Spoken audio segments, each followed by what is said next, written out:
ആ ചുട്ടിക്ക് civil I D എടുക്കണമായിരുന്നു. ഇച്ചാൻ്റെ വണ്ടിയുടെ ടെസ്റ്റിങ്ങും ഉണ്ടായിരുന്നു. അപ്പോൾ അതിന് വേണ്ടിയിട്ട് നമ്മൾ രാവിലെ തന്നെ വീട്ടിൽ നിന്ന് ഇറങ്ങിയതാണ്. അപ്പോൾ നമ്മൾ ഏകദേശം അറുപി എത്താറായി.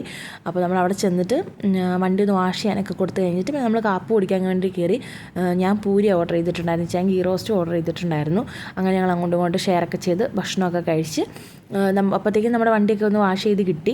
അത് കഴിഞ്ഞ് ഞങ്ങൾ പിന്നെ നമ്മൾ ആറോപ്പിയിൽ ചെന്ന് പാച്ചുട്ടിക്ക് സിവിൽ ഐ ഡിയും കിട്ടി. ഇച്ചാൻ്റെ വണ്ടിയുടെ ടെസ്റ്റിങ്ങും ഭംഗിയായിട്ട് കഴിഞ്ഞു. അപ്പോൾ അതെല്ലാം കഴിഞ്ഞ് കഴിഞ്ഞപ്പോൾ ഞങ്ങൾ ഓർത്തു നമ്മൾ തുടരും സിനിമ കാണണമെന്ന് കുറച്ച് ദിവസമായിട്ട് വിചാരിക്കുന്നത്. അപ്പോൾ ഇച്ചാൻ്റെ ലീവില്ലാതിരുന്നുകൊണ്ട് കാണാൻ പറ്റിയില്ല. അങ്ങനെ കാണണോ വേണ്ടോ എന്ന് ആലോചിച്ച് ചെന്നപ്പോഴത്തേക്കിനും ഇത് 12:15 കേട്ടോ ഉച്ചയ്ക്ക്. ഇവിടെ 12:15 ഷോയും. അങ്ങനെ ഞങ്ങൾ വേഗം സിനിമ കാണാൻ വേണ്ടിയിട്ട് ഓടുക കേട്ടോ. ടിക്കറ്റ് കിട്ടുമോ, കയറാൻ പറ്റുമോ എന്നൊന്നും അറിയില്ലായിരുന്നു.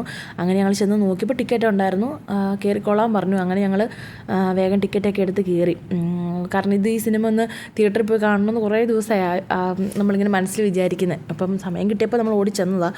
അപ്പോൾ അങ്ങനെ നമ്മൾ ടിക്കറ്റൊക്കെ എടുത്ത് തിയേറ്ററിൽ കയറിയപ്പോൾ ആരുമില്ല.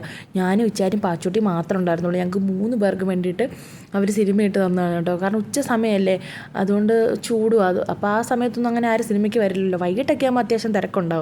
അങ്ങനെ സിനിമയൊക്കെ തുടങ്ങി. ഞങ്ങൾ 3 പേര് സിനിമയൊക്കെ കണ്ടു. വേറെ ആരും ഇല്ലല്ലോ, ഞങ്ങൾ 3 പേര് മാത്രമല്ലേ ഉള്ളൂ. അപ്പോൾ ഞങ്ങളങ്ങനെ പോപ്കോണൊക്കെ വാങ്ങിച്ച് കഴിച്ച് എൻജോയ് ചെയ്ത് സിനിമ കണ്ടു. നല്ല സിനിമയായിരുന്നു കേട്ടോ. എനിക്ക് ഒത്തിരി ഇഷ്ടപ്പെട്ടു. അപ്പോൾ സിനിമയൊക്കെ കണ്ടു കഴിഞ്ഞ് ഇറങ്ങിക്കഴിഞ്ഞപ്പോഴത്തേക്കിനും എവിടെ നിന്നറിയില്ല ഒരു വിശപ്പിൻ്റെ വിളി. നമുക്ക് പുറത്തിറങ്ങി കഴിയുമ്പോൾ അങ്ങനെയാണല്ലോ, വിശപ്പിൻ്റെ വിളി വരുമല്ലോ.